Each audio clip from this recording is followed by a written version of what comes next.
تو صفات باری تعالیٰ کا بیان، اس میں ہم آج انشاءاللہ تعالیٰ پڑھیں گے عقیدہ نمبر 9، اللہ تبارک و تعالیٰ کے حوالے سے مسلمانوں کا عقیدہ جو ہے وہ کیا ہے۔ تمام چیزیں اسی کے ارادہ و اختیار سے ہیں، جس کو چاہتا ہے وہی چیز ہوتی ہے، اور وہ جسے نہ چاہے ہرگز نہیں ہو سکتی۔ اس کی مشیت یعنی ارادہ، اس کے ارادے کے بغیر کوئی کچھ نہیں کر سکتا، پرندہ پر نہیں مار سکتا، کوئی ذرہ بغیر اس کے حکم کے حرکت نہیں کر سکتا۔ جہاں میں جو کچھ ہوتا ہے سب کچھ اس کی مشیت سے ہوتا ہے، کسی کو اس پر قابو نہیں، اور نہ ہی کوئی اسے اس کے ارادے سے باز رکھنے والا ہے۔ کائنات میں جو کچھ ہوتا ہے، ہو رہا ہے، یہ سارے کا سارا اللہ تبارک و تعالیٰ کے مشیت، اس کے ارادے اور اس کے اختیار سے رونما ہوتا ہے۔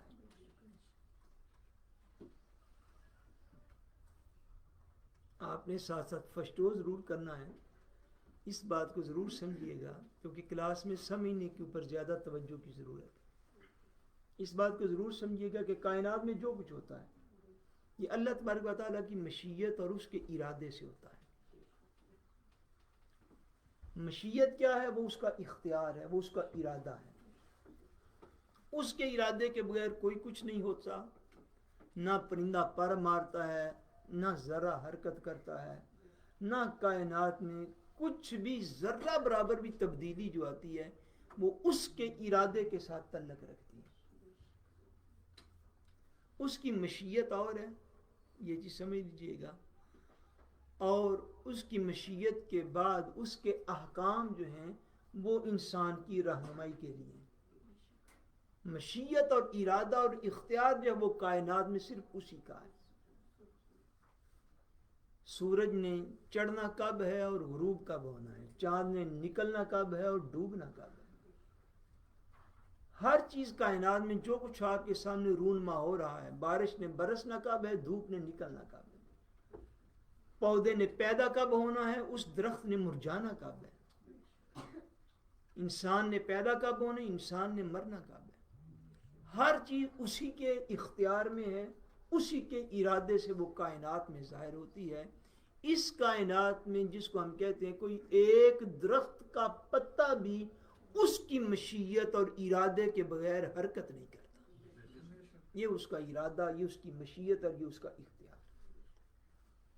عقیدہ نمبر 10، وہی ہر چیز کا خالق ہے، یعنی کریٹر، پیدا کرنے والا۔ آسمان، زمین، چاند، سورج، ستارے، آدمی، جانور، پہاڑ، دریا اور سمندر، غرض تمام حیوانات، نباتات اور جمادات، ساری کائنات، تمام جہان کا پیدا کرنے والا وہی ایک اکیلا ہے۔ جتنی بڑی کائنات انسان کو نظر آ رہی ہے، اس سے کروڑ گنا بڑی وہ کائناتیں ہیں جو انسان کو جن کی خبر بھی نہیں۔ وہ ساری کائنات جس کا انسان کو علم دیا گیا، اور وہ ساری یونیورس جس کا انسان کو علم نہیں دیا گیا، اس ساری کائناتوں کا پیدا کرنے والا ایک ہی رب تعالی ہے۔ حیوانات کہتے ہیں، اردو کی اگر فرق لانے میں آسانی، حیوانات کہتے ہیں جانوروں کو، یہ جان بھی جو مشکل الفاظ ہے۔ نباتات کہتے ہیں پودوں کو، اور جمادات کہتے ہیں پتھروں پہاڑوں کو۔ کائنات کا ایک ایک ذرہ، اس سے لے کر کائنات کا سب سے بڑا وجود جسے آپ سمجھتے ہیں، اس ساری کائنات کو پیدا کرنے والی ایک ہی ذات ہے، اور وہ اللہ تعالی ہے۔ اور وہ کون ہے؟ اللہ تعالی۔ اللہ تبارک و تعالی وحدہ لا شریک نے اس ساری کائنات کو پیدا فرمایا۔ ہمیں اور جو کچھ ہم کرتے ہیں اسی نے پیدا کیا، سوائے اللہ کے اور کوئی کسی چیز کا مالک و خالق نہیں۔ آپ کائنات کی کسی چیز کے حوالے سے یہ نہیں کہہ سکتے کہ یہ تو اللہ تعالیٰ نے پیدا کی ہے اور یہ ساتھ کسی اور نے بھی پیدا کیا۔ ایک معمولی سے معمولی چیز سے لے کر کائنات کی بڑی سے بڑی چیز تک ہر چیز کو خالق ایک ہے، مالک ایک ہے، اور وہ اللہ تبارک و تعالیٰ۔ ہر چھوٹی اور بڑی چیز اسی کی مخلوق، اسی کی پیدا کی ہوئی ہے۔ جس چیز کو اللہ تعالیٰ پیدا کرنا چاہتا ہے کن کہہ کر پیدا کر دیتا ہے۔ جب اللہ تبارک و تعالیٰ کا ارادہ ہوتا ہے کہ کسی چیز کو پیدا فرماؤں تو اللہ تبارک و تعالیٰ اسے امر کن فرماتا ہے۔ کن کا معنی ہے ہو جا۔ کن کا کیا معنی ہے؟ ہو جا۔ جیسے سورہ یاسین شریف کے آخر میں بھی اور کئی جگہوں پر بھی موجود ہے، فَإِذَا أَرَادَ اللَّهُ، کسی کو بات پاک آتی ہے، اَن يَقُولَ لَهُ، اس کے آخر میں اَن يَقُولَ لَهُ کن فَيَكُن، کہ جب اللہ تبارک و تعالیٰ کسی چیز کو پیدا فرمانے کا ارادہ فرماتا ہے تو اللہ تبارک و تعالیٰ اس چیز کو فرماتا ہے تو ہو جا، اور وہ اتنا فرماتا ہے فَيَكُن، پس وہ چیز اسی طرح ہو جاتی ہے۔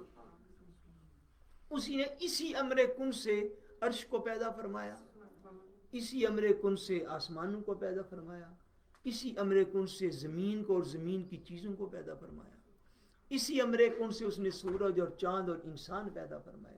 بس جس چیز کو وہ پیدا فرمانے کا ارادہ کرتا ہے اسے بس حکم فرما دیتا ہے کہ تو ہو جا، فَيَكُن، پس وہ چیز ویسے ہی ہو جاتی۔ سو ساری کائنات کا خالق، پیدا کرنے والا کون ہے؟ بولیے سارے، کون ہے؟ اللہ تعالیٰ پیدا کرے۔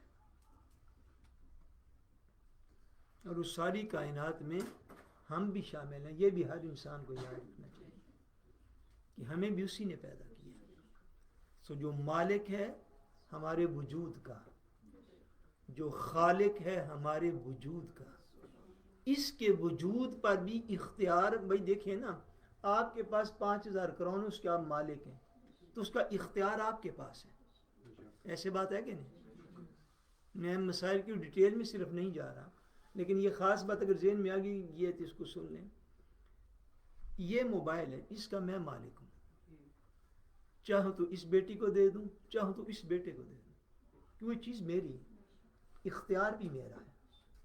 آپ کو اللہ نے گاڑی دی ہے، آپ کی گاڑی ہے، آپ چاہیں تو حاجی صاحب کو ہدیہ میں دے دیں، گفٹ میں دے دیں، چاہے تو لونے دے دیں، میں چیز آپ کی، چاہیں تو ویسے ہی کسی کو پکڑا دیں، بھائی میری طرف سے تو رکھ، بات ایسے ہی ہے۔ یعنی جس چیز کا جو مالک ہوتا ہے اس کے پاس ہی اس کا اختیار ہوتا ہے۔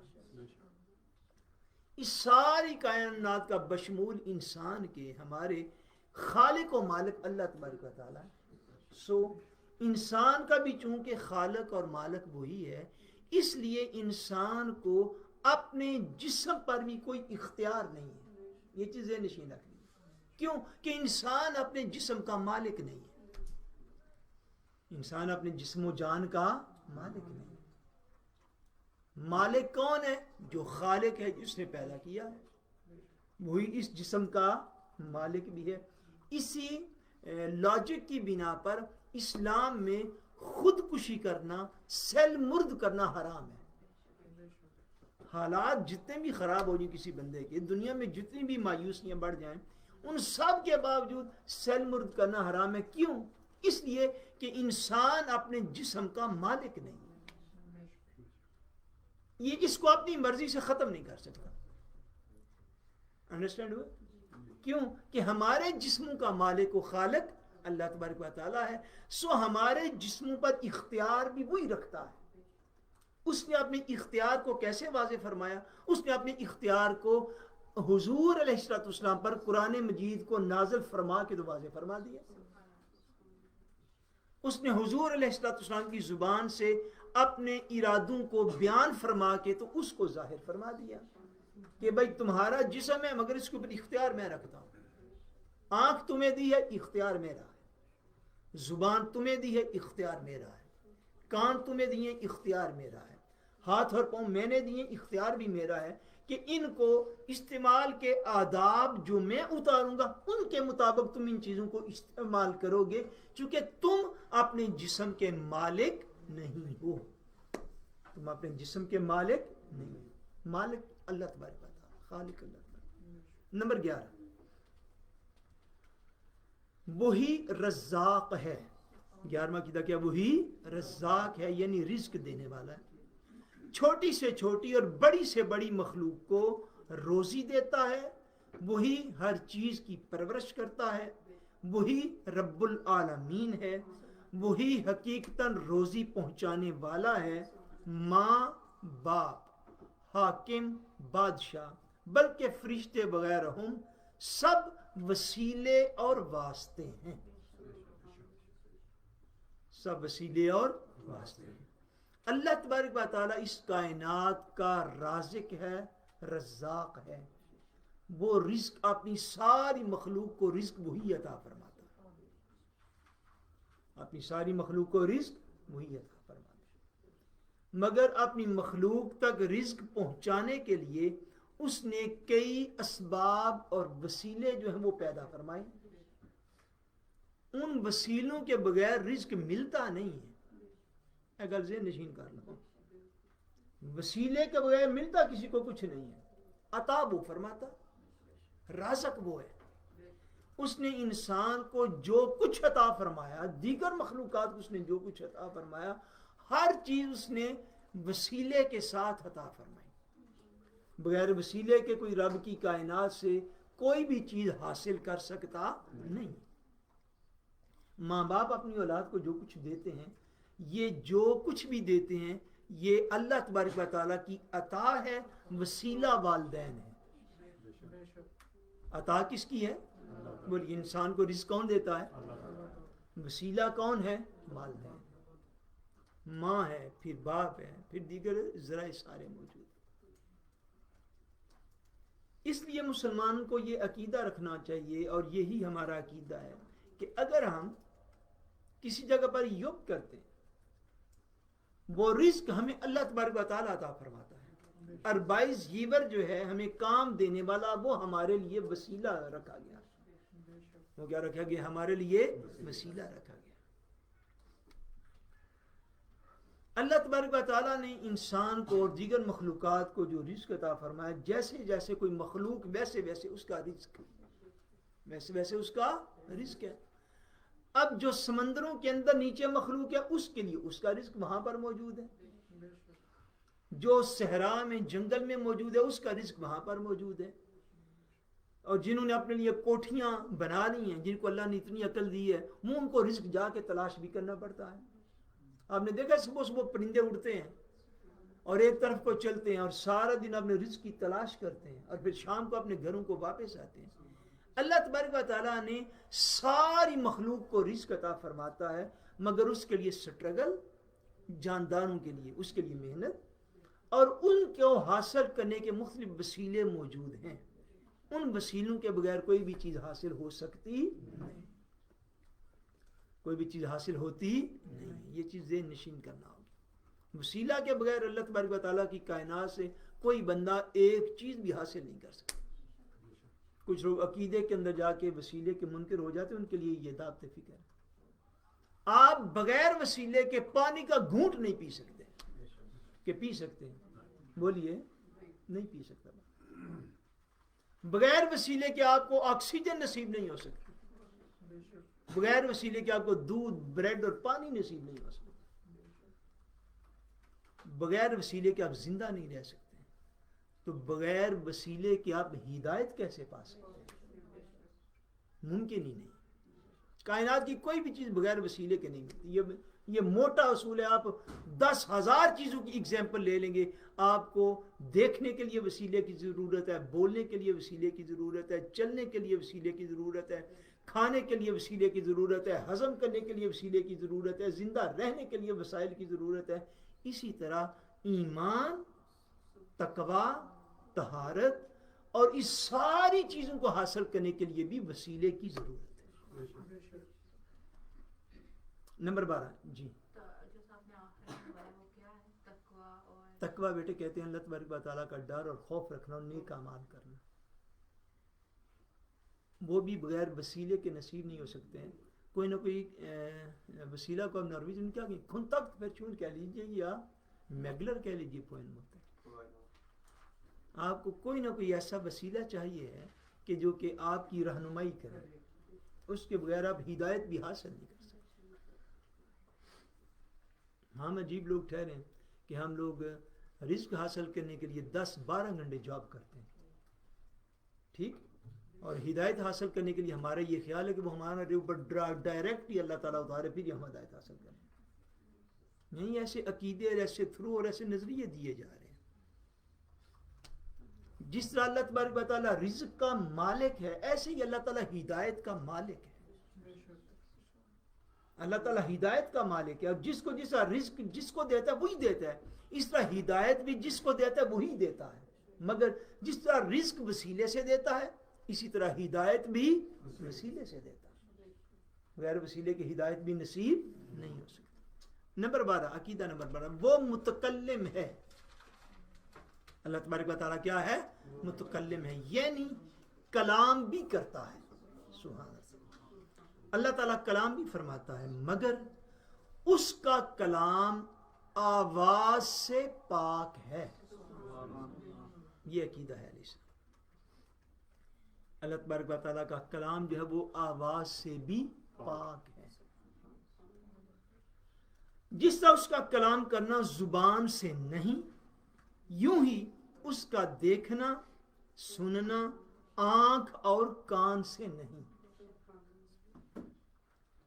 اللہ تبارک و تعالیٰ دیکھتا ہے مگر بغیر آنکھ کے, وہ سنتا ہے بغیر کان کے, وہ کلام فرماتا ہے بغیر زبان کے, وہ ارادہ فرماتا ہے بغیر دل اور قلب کے.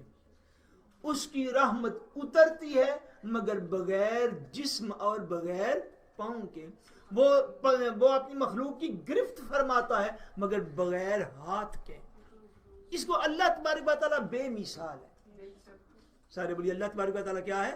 یہ مانا اللہ تبارک و تعالیٰ یعنی کوئی مثال ممکن نہیں ہے اللہ تبارک و تعالیٰ کی اس ذات بابرکات کو سمجھنے کے لیے کائنات میں. وہ بے مثال ہے. وہ کیا ہے؟ وہ سارے بولیے وہ کیا ہے؟ وہ بے مثال ہے. وہ کلام فرماتا ہے اور اس کا کلام بھی آواز سے پاک ہے. کلام بھی آواز سے پاک ہے, زبان سے بھی پاک, مگر وہ کلام فرماتا.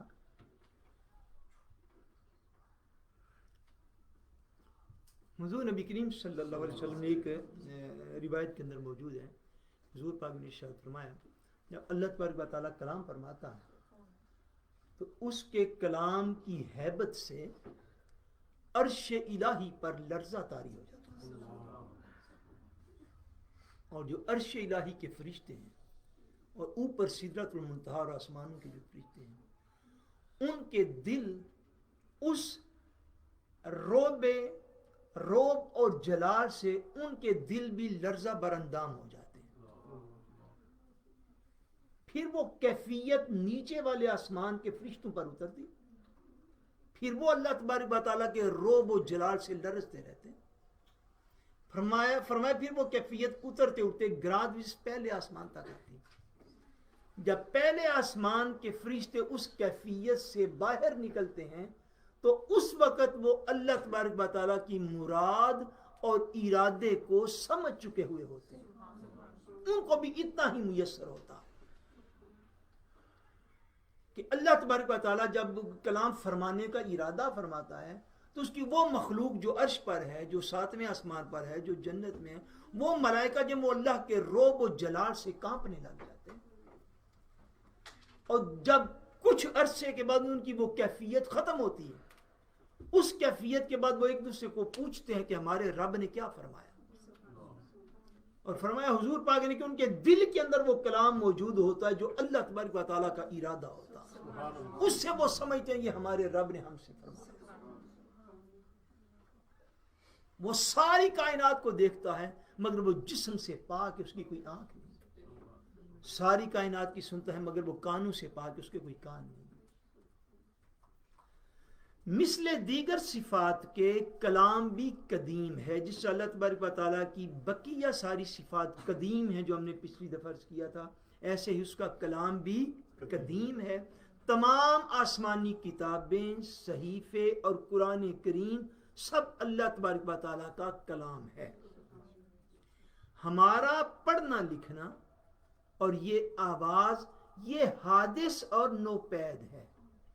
آپ کو یاد ہے حادث کا بھی میں نے عرض کیا تھا, یاد ہے آپ کو؟ یعنی نئی پیدا ہوئی چیز.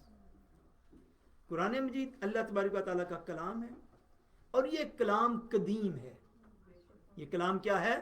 یہ قدیم ہے, یہ ازل سے ہے. جو ہم پڑھتے ہیں ہماری آواز اور ہمارا پڑھنا لکھنا قرآن مجید کا یہ حادث ہے, یہ نیا ہے. یہ کیا ہے؟ یہ نیا ہے کیونکہ اس کو ہم پڑھ رہے ہوتے ہیں. مگر جو ہم نے پڑھا, لکھا اور سنا اور حفظ کیا وہ قدیم ہے. وہ کیا ہے؟ چونکہ وہ کلام الہی ہے. اس کی صفات بھی اسی کی شان کے مطابق ہیں. نمبر 13 عقیدہ.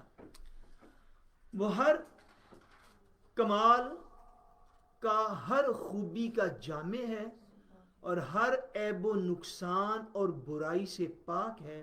یعنی کسی عیب کسی نقصان کا اس میں ہونا محال ہے. اس کی فرقلارنگ یہ ہے کہ اللہ تبارک و تعالیٰ کی ذات بابرکات میں صرف خوبیاں ہیں. اللہ تبارک و تعالیٰ کی ذات پاک میں صرف خوبیاں ہیں, صرف کمالات ہیں, صرف شانیں اور عظمتیں ہیں. اللہ تبارک و تعالیٰ کی ذات بابرکات کسی بھی عیب سے پاک ہے. اس کی ذات بابرکات میں کوئی عیب موجود نہیں, کوئی کمزوری موجود, کوئی نقص موجود نہیں. اور کسی عیب اور کسی نقصان کا یعنی نقص کا اس میں ہونا محال ہے. محال کا مطلب امپاسبل ہے, امولی ہے, ممکن ہی نہیں ہے. اللہ تبارک و تعالیٰ کی ذات بابرکات میں معاذ اللہ ثم معاذ اللہ کوئی کمزوری, کوئی عیب, کوئی نقص, کوئی ایسی چیز جو ہے وہ نہیں پائی جاتی. اس کی ذات بابرکات میں خوبیاں ہی خوبیاں اور صرف خوبیاں اور صفات پائی جاتی. بلکہ جس بات میں نہ کمال ہو نہ نقصان وہ بھی اس کے لیے محال ہے. یعنی وہ بات جس میں نہ تو کوئی خوبی ہے اور نہ ہی کوئی خامی ہے. بعض باتیں ایسی ہوتی ہیں نا, نہ کوئی نیگیٹو ہے نہ ہی کوئی پازیٹو ہے. اس طرح کی چیزیں بھی ذات باری تعالیٰ کے لیے ممکن نہیں ہیں. یعنی عیب کا یا نقصان کا یا کسی نیگیٹو کا ہونا تو معذلہ دور کی بات ہے نا. کچھ چیزیں ایسی ہوتی ہیں جو نہ نیگیٹو ہے نہ پازیٹو ہے, نہ عیب ہے نہ نقص ہے. اس طرح کی چیزوں کا بھی اللہ تبارک و تعالیٰ کی ذات بابرکات میں پایا جانا محال ہے, امپاسبل ہے, امولی ہے, ناممکن ہے. چار زبانہ بولیاں نوٹے سمجھ گئے ہوگے, ناممکن. اللہ تبارک و تعالیٰ کی ذات میں صرف خوبیاں ہیں, یہ عقیدہ ہے. کیا اللہ کریم کی ذات میں صرف خوبیاں ہیں, صرف شانیں ہیں, صرف عظمتیں ہیں, صرف کمالات ہیں. جس بات میں نہ کوئی کمال ہو نہ نقصان وہ بھی اس کے لیے محال ہے. مثلا جھوٹ, مثلا دغا یعنی فریب دینا, مثلا خیانت, ظلم, جہل, جہل کا مطلب ہوتا ہے اگنورینس, نادانی یعنی بیوقوفی اور بے حیائی وغیرہ عیوب اس پر قطعاً محال ہیں. یعنی کوئی بندہ خدا نخواستہ اگر کوئی بندہ اس طرح کی انٹرپریٹیشن شروع کر دے قرآن مجید کی کہ ان اللہ علی کل شیء قدیر, اللہ نے خود فرمایا کہ اللہ تبارک و تعالی ہر چیز پر قادر ہے, اور آگے خدا نخواستہ اس کا یہ مفہوم لے لیں کہ اللہ تعالیٰ تو ہر چیز پر قادر ہے, تو خدا نخواستہ اللہ یعوذ باللہ تعالیٰ وہ جھوٹ بولنے پر بھی قدرت رکھتا. بھئی ایسی بات نہیں. یعنی اس کی ذات بابرکات میں کوئی عیب نہیں تو جھوٹ بولنا تو عیب ہے. دغا، فریب، بددیانتی، خیانت، ظلم، جہالت، نادانی، یعنی کوئی عیب معاذ اللہ، کوئی کمزوری، نقص اللہ تبارک و تعالیٰ کی ذات بابرکات میں نہیں. اور نہ ہی قدرت کے یہ معنی ہوتے ہیں کہ قدرت کا یہ نہیں معنی معاذ اللہ بندے وہ ہر چیز پر قادر ہے اور ہر چیز میں یہ چیزیں نہیں ہیں، ایسی بات نہیں. اللہ تبارک و تعالیٰ قادر مطلق ہے، ہر چیز پر قادر ہے، مگر یہ بات ذہن نشین کر لیجئے کہ اللہ تبارک و تعالیٰ کی ذات بابرکات میں صرف خوبیاں موجود ہیں، صرف کمالات موجود ہیں. اللہ تبارک و تعالیٰ کی ذات میں کوئی عیب، کوئی کمزوری، کوئی نقص، کوئی خامی موجود نہیں ہے. اس لیے کوئی خامیوں کو نہ اللہ تبارک و تعالیٰ کی طرف نسبت دیتا پھر، کوئی کمزوریوں کو، نقائص کو، عیب جو ہوتے ہیں انہیں نہ اللہ تبارک و تعالیٰ کی طرف نسبت دے. نہیں، ان آیات کا قطعاً ایسا مفہوم نہیں ہوتا. عقیدہ نمبر 14، اللہ تبارک و تعالیٰ اس کو نہ اونگ آئے نہ نیند، تمام جہان کا نگاہ رکھنے والا، نہ تھکے نہ اونگے. اس کی رحمت ٹوٹے ہوئے دلوں کا سہارا ہے. اس کا وعدہ وعید بدلتے نہیں. اس نے وعدہ فرما لیا ہے کہ کفر کے سوا ہر چھوٹے بڑے گناہ کو جسے چاہے معاف کر دے گا. وہ بڑے حلم والا ہے، اسی کی بڑائی اور عظمت ہے، مگر اس کی پکڑ بھی بڑی سخت ہے، جس سے بغیر اس کی مرضی کے کوئی چھوٹ نہیں سکتا. وہ جو کچھ کرتا ہے یا کرے گا وہ عین عدل و انصاف ہے، ظلم سے وہ پاک و صاف ہے. مخلوق کا نفع و ضر یعنی نفع اور نقصان، مخلوق کا نفع اور نقصان سب اسی کے ہاتھ میں ہے. مظلوم یعنی جس پر ظلم کیا جائے اس کی فریاد کو پہنچتا اور ظالم سے بدلہ لیتا ہے. اسی کی مشیت و ارادہ کے بغیر کچھ نہیں ہو سکتا، مگر اچھے کاموں پر خوش ہوتا ہے اور برے سے ناراض ہو جاتا ہے. یعنی اللہ تبارک و تعالی وحدہ لا شریک کی ذات بابرکات وہ ذات ہے کہ جس کو نہ نیند آتی ہے اور نہ اونگ آتی ہے. اللہ تبارک و تعالیٰ کو نہ نیند آتی ہے نہ اونگ آتی ہے. وہ تمام جہان پر ہمہ وقت اپنی نگاہ پاک رکھے ہوئے، اور جو اس نے وعدے بعید قرآن مجید میں فرمائے ہیں اس کا کوئی وعدہ بدلتا نہیں. اس کا کیا ہوا کوئی وعدہ بدلتا نہیں. لا تبدیل لکلمات اللہ. کئی مقام پر قرآن مجید میں اس مفہوم کی آیات موجود ہے. فرمایا اللہ کے کلمات تبدیل نہیں ہوتے. اس نے چونکہ اپنے وعدوں میں یہ وعدہ فرما لیا ہے اپنی مخلوق کے ساتھ کہ وہ سوائے کفر اور شرک کے ہر چھوٹے بڑے گناہ کو جس کو چاہے وہ معاف فرما دیتا ہے. اب اس نے چونکہ یہ واضح طور پر وعدہ فرما لیا تو اب کسی بندے کو ایسی سٹرگل علمی طور پر نہیں کرنی چاہیے کہ وہ کفار کو بھی اٹھا اٹھا کے مومنوں میں داخل کرتا ہے. بھائی اس نے یہ اپنی مخلوق سے وعدہ کیا ہوا ہے کہ وہ کافر و مشرک کا کفر اور شرک نہیں بخشے گا. کافر و مشرک کو وہ بخشے گا نہیں، اس نے وعدہ فرمایا ہوا ہے اور وہ اپنے وعدوں کے کبھی بھی معاذ اللہ خلاف فرماتا نہیں. اس نے یہ وعدہ فرما لیا اپنی مخلوق کے ساتھ کہ وہ کفر اور شرک کے علاوہ بقیہ جتنے گناہ ہیں ان میں سے جس کو چاہے بغیر توبہ کے بھی معاف کر سکتا ہے. اسے کوئی پوچھنے والا نہیں، اس کو کوئی اس کی مرضی کے خلاف کرنے والا نہیں. مگر وہ کفر اور شرک کو معاف نہیں فرمائے گا. اس نے اس کا قرآن میں واضح وعدہ فرمایا. اللہ تبارک و تعالیٰ جو فرماتا ہے یا جو فرمائے گا وہ عدل و انصاف ہے. وہ کیا ہے؟ عدل و انصاف ہے. کسی ایک فرد کے اوپر یا پوری ایک قوم کے اوپر بھی عذاب گر جائے تو مخلوق میں سے کوئی ایسا عقیدہ اور گمان نہیں رکھ سکتا. خدا نحاسہ صرف سمجھانے کے لیے میں یہ کلمات بول رہا ہوں تاکہ عقیدہ توحید واضح ہو جائے. کسی بندے کو مثلا آپ کو پتا ہوگا انبیاء کرام میں سے کون سے نبی تھے جی؟ حضرت ایوب علیہ السلام تھے یا کوئی اور اللہ تعالیٰ کے نبی تھے؟ جلیل القدر انبیاء میں سے تھے. ان کو اللہ تبارک و تعالیٰ نے کثرت کے ساتھ مال اولاد عطا فرمائی تھی. ایک رات ایسا ہوا کہ جتنے بھی درجنوں ان کے صاحبزادے اور بیٹے تھے، ایک رات اللہ تبارک و تعالیٰ نے سب کو اپنے پاس بلا لیا. سب کو ہی بلا لیا اور ایک دفعہ میں بلا لیا.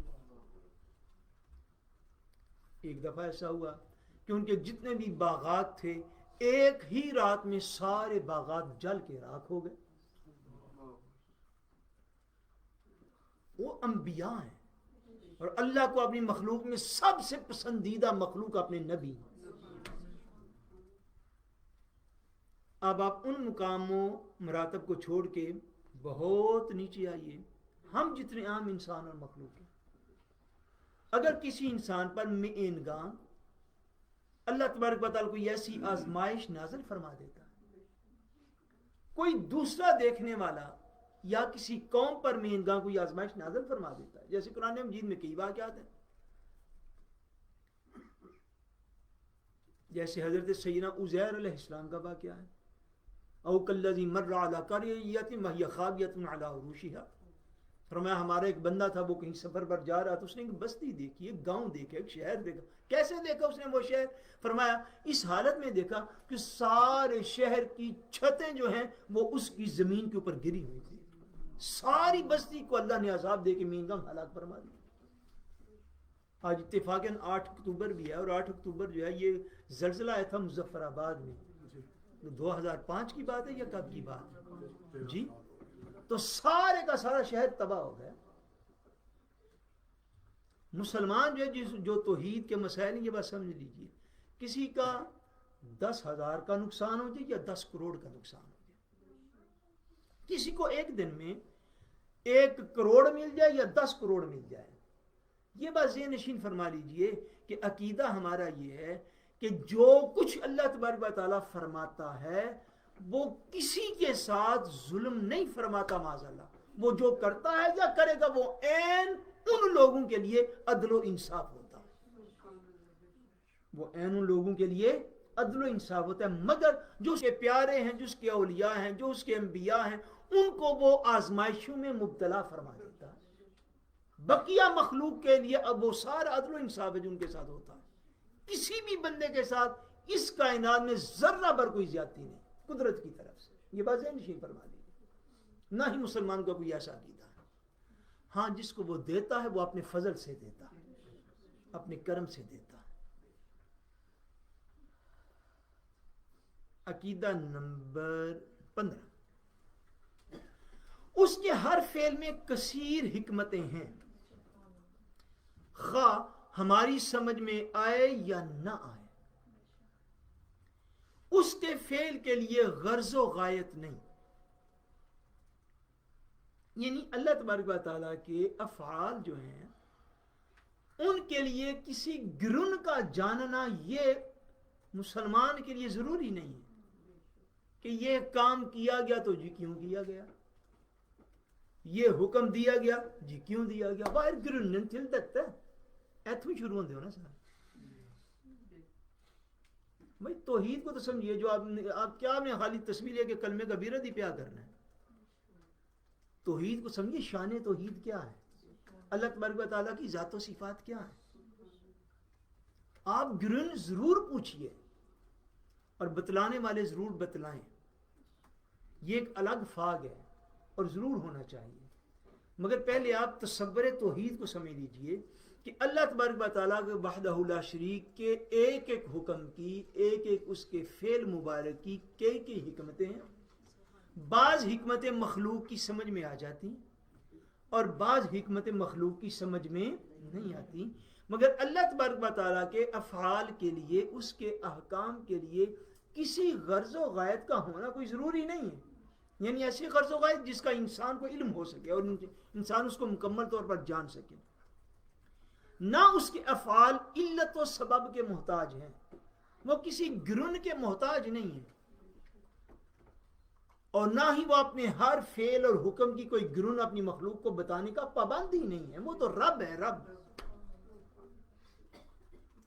آپ عقل سے سمجھیے ضرور، کیونکہ اللہ تعالیٰ نے انسان کو عقل عطا فرمائی، مگر بعض اوقات اگر کسی حکم کی حکمت سمجھ میں نہ بھی آئے تو آپ یہ ذہن نشین فرما لیجیے، ہماری ینگ جنریشن، آپ یہ نہیں کہہ سکتے جی دین نے ایسا حکم کیوں دیا۔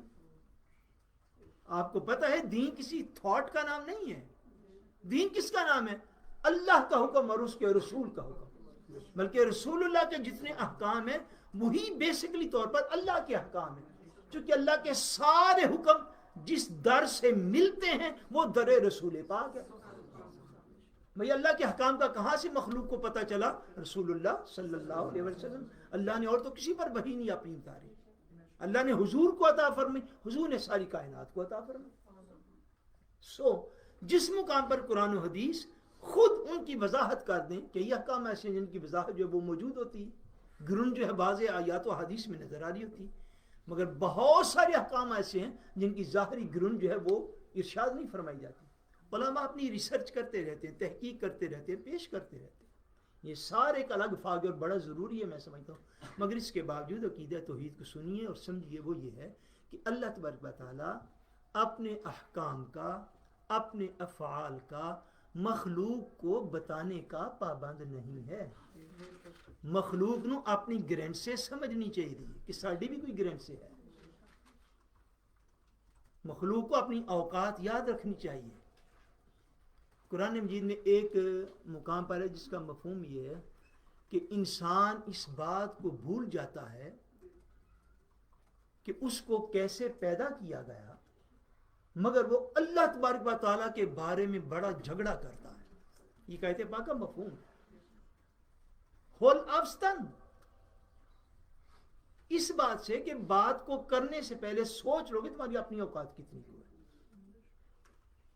آپ توحید اور نبوت کے ان مسائل میں اب لوگ ڈال گئے ہیں اور ڈال دیے گئے ہیں لبرل طبقے کی طرف سے، کہ ان لبرلز کو بھی یہ یاد نہیں کہ ان کی پیدائش کس چیز سے کی۔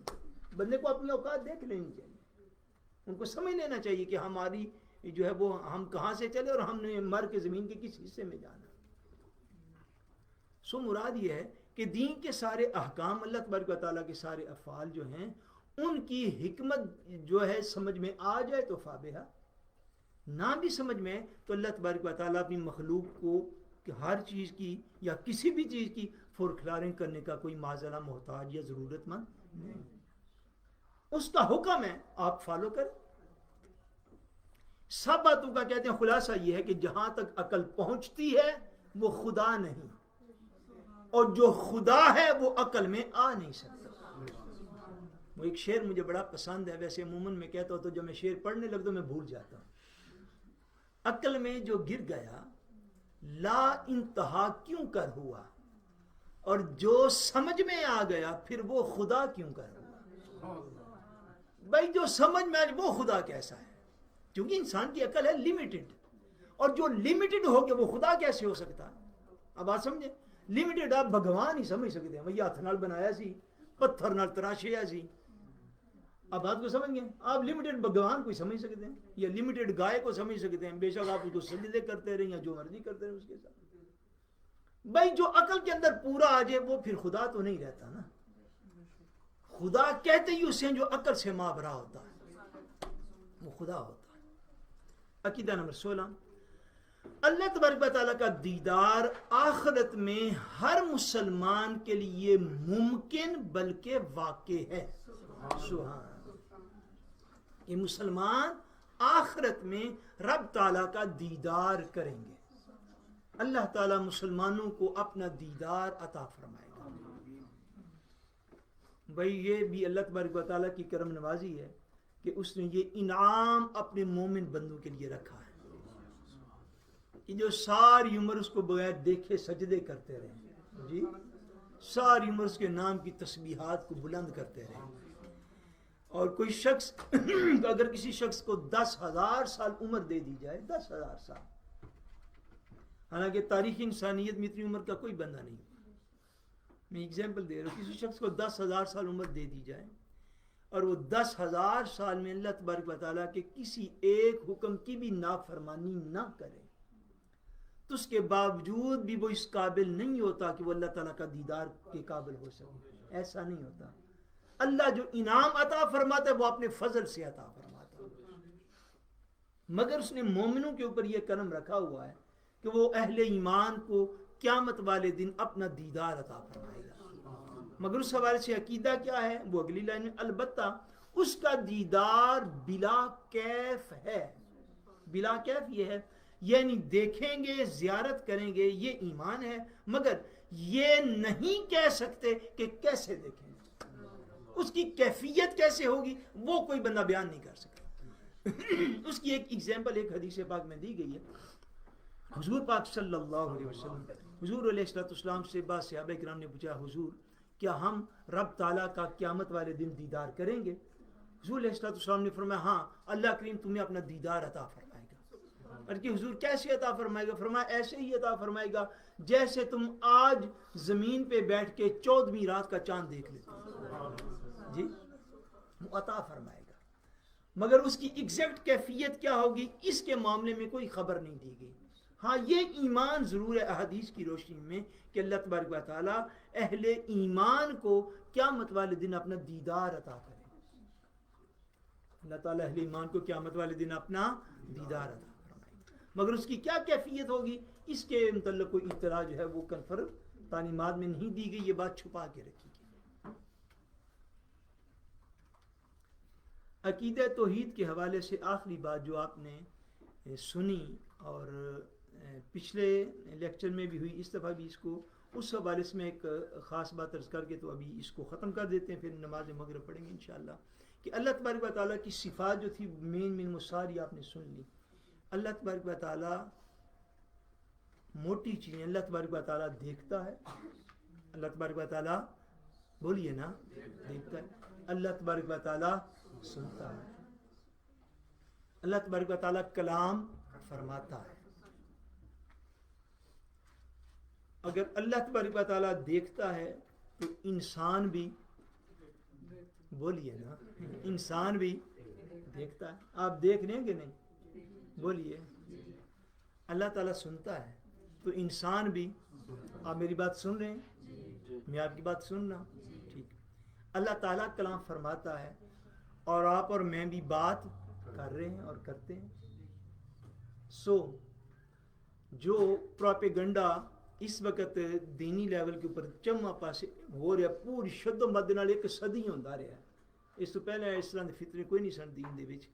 کیا آپ اگر توحید کا وہ تصور جو آج کل چل گیا ہوا ہے, اگر آپ اس تصور کو لے لیں کہ جو اللہ تبارک و تعالیٰ کی شانیں ہیں اس کا کوئی عکس بھی مخلوق میں نہیں پایا جاتا, تو پھر آپ یہ کہیں گے معاذ اللہ کہ اللہ تعالیٰ بھی دیکھتا ہے اور ہم بھی دیکھتے ہیں, تو کیا یہ شرک ہو جائے گا؟ پھر بولیے. اللہ سنتا ہے اور آپ بھی سنتے ہیں تو یہ شرک ہو جائے گا. اللہ کلام فرماتا ہے آپ اور میں بھی بولتے ہیں تو یہ شرک ہو جائے گا. اللہ ارادہ فرماتا ہے مخلوق بھی ارادہ کرتی ہے, کیا ارادہ کرنا شرک ہو جائے گا؟ اللہ تعالیٰ بھی جانتا ہے مخلوق بھی جانتی ہے, کیا یہ جاننا اور علم رکھنا شرک ہو جائے گا؟ بولیے. کوئی بھی چیز شرک نہیں ہے. کیوں؟ عقیدہ یہ ہے کہ اللہ تبارک و تعالیٰ کی ساری صفات جو ہیں وہ اس کی اپنی ذاتی صفات ہے, اس کو کسی نے دی نہیں ہے. یہ عقیدہ ہوتا ہے. اللہ تعالیٰ کو کسی نے معاذ اللہ کوئی صفت عطا نہیں, کہ اللہ تعالیٰ کی ساری اپنی ذاتی صفات ہیں, مگر بقیہ مخلوق کے پاس جو کچھ بھی ہے وہ اللہ تعالیٰ کی عطا سے ہے. یہ نہیں مطلب ہوتا کہ اگر اللہ تعالیٰ دیکھتا ہے تو وہ کوئی دیکھ نہیں جی سکتا, اللہ تعالیٰ سنتا ہے تو وہ کوئی سن نہیں سکتا, اللہ تعالیٰ ارادہ فرماتا ہے وہ کوئی ارادہ نہیں کر سکتا. نہیں, یہ بات صفات اور توحید کے مسائل میں سمجھنے کی اشد ضرورت ہے, ورنہ آج کل لوگوں نے اتنے فتنے اٹھائے ہوئے. آپ کو پتہ اگلے دن جو ہم نے وہ لیکچر شیئر کیا تھا حضور داتا صاحب کے حوالے سے, پتہ ہے آپ کو؟ سنا آپ نے؟ جن لوگوں نے سنا ذرا ہاتھ کھڑا کریں. یہ نتیجہ تو 50% بھی نہیں. اچھا، جن لوگوں نے سنا انہوں نے اس کے اوپر جو کمنٹس ہے وہ کمنٹس بھی پڑھے فیس بک پہ. ان میں ایک کمنٹ تھا، اگر آپ نے شاید فالو کیا نہیں، اور یہ ایک عام ساری بات ہے، اس میں لکھا ہوا تھا کہ اللہ تعالیٰ ہی داتا ہے، اللہ کے تعالیٰ کے علاوہ کوئی داتا نہیں. چلو وہ آپ نے پڑھا یا نہیں پڑھا، آپ نے یہ باتیں تو پہلے سنی ہوگی. ٹھیک ہے، یہ باتیں جو یہ صرف اور صرف بغض اولیاء کی وجہ سے. بھائی اللہ تعالیٰ دیکھتے، آپ دیکھتے، اس وقت تو آپ کو کوئی شرک نہیں لگتا. آپ بات سمجھ گئے؟ اللہ سنتے، آپ بھی 24 گھنٹے سنتے رہتے ہیں، جتنی دیر جاگتے ہیں، تو اس وقت تو آپ کو کوئی شرک نہیں لگتا. بھائی اللہ تبارک و تعالیٰ ہی دیتا ہے، مگر میں نے پہلے جو بات عرض کی وہ دیتا کسی وسیلے سے ہے. تو جس سے آپ اپنے میں آپ کو بھی سمیع کہہ لیں، کیا انسانوں کے نام سمیع نہیں ہوتے؟ وہ ہم جب ینگ ایج میں تھے تو ایک پاکستان میں ہاکی کے بڑے معروف پلیئر تھے، ان کا نام تھا سمیع اللہ. ہوتے ہیں کہ نہیں؟ بھائی اللہ کلیم، اللہ کلام فرماتا ہے، کیا انسانوں میں انسانوں کے نام کلیم نہیں ہوتے؟ بولیے، ہوتے ہیں. اچھا، انسانوں میں اللہ تبارک و تعالیٰ نصیر ہے، مدد فرمانے والا ہے، کیا انسانوں کے نام نصیر نہیں ہوتے؟ بولیے. تو کیا وہ سارے انسان رب بن گئے؟ بولیے کیوں؟ بھئی آپ خود نصیر بھی ہو جائیں، آپ خود بصیر بھی ہو جائیں، آپ خود سمیع بھی ہو جائیں، آپ خود رحیم بھی ہو جائیں، آپ خود رؤف بھی ہو جائیں، یہ سارے نام مسلمانوں میں رکھے جاتے ہیں کہ نہیں؟ بولیے. رؤف نام کے بندے، رحیم نام کے بندے، ہادی نام کے بندے، بصیر نام کے بندے، نصیر نام کے بندے. اللہ تبارک و تعالیٰ کی جو صفات معروف ہیں ان کے اوپر لوگ مسلمان نام رکھتے ہیں، اور یہ نام رکھنے جائز ہیں. اس کا یہ مطلب تو نہیں ہوتا کہ اگر رب سمیع ہے تو نیچے سے نام سمیع رکھنے سے شرک واقع ہو جائے گا. اگر آپ کے میرے نام رکھنے سے شرک واقع نہیں ہوتا تو حضرت سیدنا علی بن عثمان حجویری کو داتا صاحب کہنے سے بھی کوئی شرک واقع نہیں ہوتا. یعنی اگر اللہ داتا ہے، دینے والا ہے، تو مخلوق کو بھی اس نے دینے والا بنایا ہوا ہے. مخلوق نہیں دیتی. بولیے، کیا آپ کو علم اللہ کی مخلوق سے نہیں ملتا؟ بولیے، کیا آپ کو رزق اللہ کی مخلوق سے نہیں ملتا؟ میں نے تو پہلے عرض کیا کہ ساری کائنات کا مالک رب تعالیٰ ہے. آپ کوئی ایک چیز کائنات میں ثابت نہیں کر سکتے جو رب نے کسی بھی بندے کو بغیر کسی وسیلے کے عطا فرمائی. آپ کسی ایک چیز کا نام لے دیں، میں ابھی آپ کو ثابت کر دوں گا وہ چیز بغیر وسیلے کے نہیں. یہ میری دعوت فکر ہے سارے ان لوگوں کو آپ کے ذریعے سے اور اس ریکارڈنگ کے ذریعے سے، کہ جن کے دل کے اندر یہ پروپیگنڈے آ گئی اور انہوں نے اپنے عقائد کو کمزور کر لیا ہوا ہے. یہ دعوت فکر ہے. آپ اس روئے زمین کی ایک چیز ثابت کر دیں جو بغیر وسیلے کے پیدا کی گئی، یا وہ بغیر وسیلے کے زندہ ہو، یا وہ بغیر وسیلے کے، جس طرح کوئی چیز بغیر وسیلے کے رب تعالیٰ نے پیدا نہیں کی، کوئی چیز بغیر وسیلے کے زندہ نہیں رہ سکتی. تو اس بات کو بھی سمجھیے، بغیر وسیلے کے ایمان، عمل صالح، عقیدہ، روحانیت، کوئی بھی چیز آپ کو بغیر وسیلے کے مل نہیں سکتی. ایڑی چوٹی کا زور لگا کے کوئی بندہ دیکھے. اور سب سے بڑا وسیلہ جس کو کہتے ہیں وسیلہ عظمیٰ، وسیلہ عظمیٰ یعنی سب سے بڑا وسیلہ جو اللہ نے اپنے اور اپنی مخلوق کے درمیان رکھا، وہ تاجدار کائنات حضور نبی کریم صلی اللہ علیہ وسلم. حضور کے وسیلے کے بغیر کائنات میں کچھ بھی نصیب نہیں.